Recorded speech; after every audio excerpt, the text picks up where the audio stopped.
सलाम। चलो, Congress live in relationship को लेके कुछ सवाल खड़े कर रही है। आपकी क्या राय है? देखिए, लिव इन रिलेशनशिप निश्चित तौर पर किसी भी प्रकार से हमारे संस्कारों का है ही नहीं। लिव इन रिलेशनशिप को हम लोग अपने संस्कारों में भारतीय संस्कृति और परंपरा के अनुसार रखते ही नहीं है।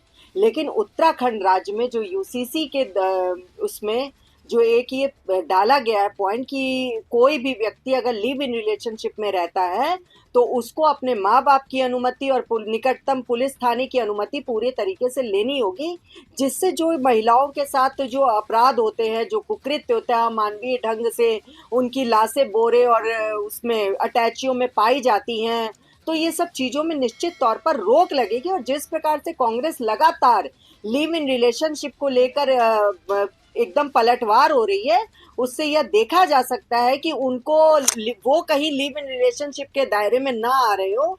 देखा जा सकता है कि कांग्रेस पार्टी के बड़े से बड़े कद्दावर नेता जो इन ये मानते हैं अपनी तरफ से, चाहे वो हरीश धामी जी हो, चाहे हरीश रावत ही क्यों ना हो, चाहे करण माराई जी क्यों ना हो, सब इन दायरों में आते हैं निश्चित तौर पर। तभी इनको ज्यादा ही ज्यादा पेट में मरोड़ पैदा हो रहा है।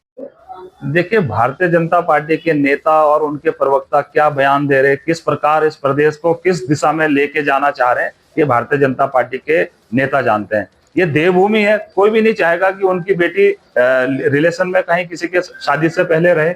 और ये भारतीय जनता पार्टी के नेता ये बताएं कि अपने परिवार के लोगों को ये मान्यता देंगे, ये उनको रहने देंगे। ये तो कभी भी 15 दिन का आप नोटिस दे दीजिए, उसके बाद छोड़ दीजिए, दूसरे के साथ चले जाइए। इस प्रकार का जो ये इन्होंने नियम बनाया है, बिल्कुल भी स्वीकार योग्य नहीं है। और जो ये आरोप लगा रहे हैं कि कांग्रेस के नेता लिव इन को बढ़ावा दे रहे हैं, भारतीय जनता पार्टी के नेताओं की लंबी लिस्ट है। अगर एक साइड से मैं बोलना चाहूंगा तो एक शाम तक हो जाएगी कि इनके नेता लिव इन में कितने लोग ये रहे हैं। ये लिव इन को बढ़ावा दे रहे हैं। देवभूमि उत्तराखंड की जो संस्कृति है, इसको बिल्कुल भी परमिशन नहीं देती। इसलिए सरकार को देवभूमि को मद्देनजर रखते हुए, यहाँ के लोगों की जनभावनाओं को मद्देनजर रखते हुए इस प्रकार की बातों से बचना चाहिए। और क्योंकि अभी देखिए, लिव इन के बाद ये जो इन्होंने नियम लागू किया है, उसके बाद कितनी घटनाएं अभी देखने को मिली है।